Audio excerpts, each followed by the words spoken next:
الحمد لله رب العالمين والصلاة والسلام على سید الانبیاء والمرسلین اما بعد۔ فقہ حنفی پر بعض لوگ اعتراضات کرتے ہیں، ہم نے وہ اعتراضات جمع کیے اور پھر ہم نے اس کے جوابات کیے۔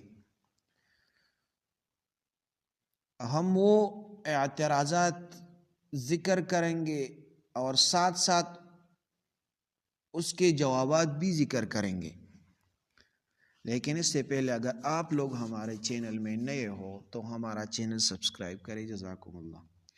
پہلا اعتراض یہ ہے، احناف قرآن کے عموم کو احادیث سے محدود کر دیتے ہیں۔ مثال کے طور پر لمس عورت سے وضو ٹوٹنے کے بارے میں قرآن کا عموم،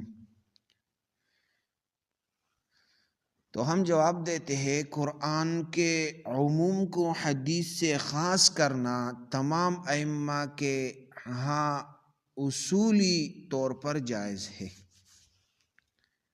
امام شافعی، امام مالک اور دیگر فقہا بھی عموم قرآن کو حدیث سے خاص کرتے ہیں۔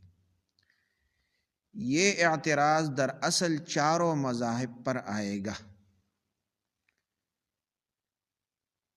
دوسرا اعتراض یہ ہے، رفع یدین نہ کرنے کی دلیل حدیث کے خلاف ہے،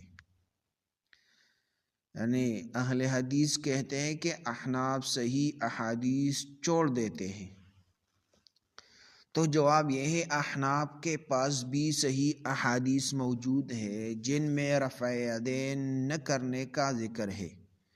مثلا ابن مسعود رضی اللہ عنہ کی روایت ہے، صحیح مسلم کی موافق سند میں، رفع یدین میں اختلاف صحیح احادیث کے تعارض کی بنیاد پر ہے، نہ کہ حدیث چھوڑنے کی بنیاد پر۔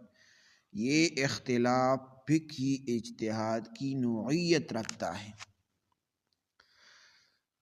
تیسرا اعتراض یہ کرتے ہیں، احناف قنوت نازلہ یا وتر قنوت میں حدیث کے خلاف پڑھتے ہیں۔ مثلا قنوت نازلہ صرف مصیبت کے وقت پڑھنا۔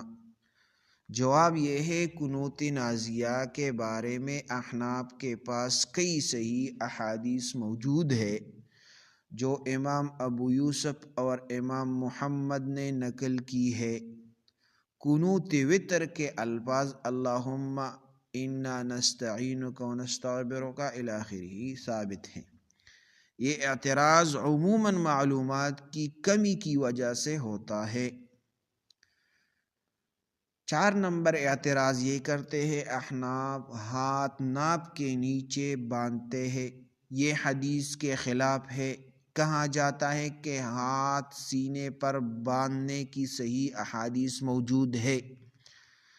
جواب یہ ہے ہاتھ ناپ کے نیچے باندھنے کے بارے میں احناف کے پاس امام علی رضی اللہ عنہ، عبداللہ بن مسعود اور واصل بن حیان وغیرہ کی صحیح روایات موجود ہے۔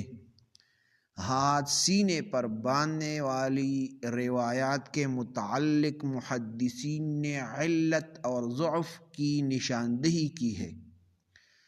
یہ اختلاف مرجوح اور راجح کا ہے، نہ کہ احادیث کے انکار کا۔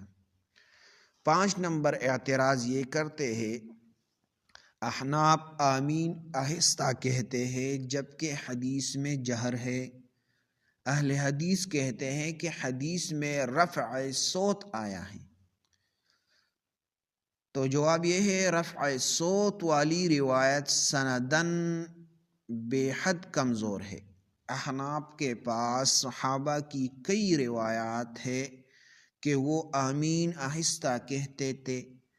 حدیث میں آمین کا جہر اتنا قوی نہیں کہ اسے لازم کر دیا جائے۔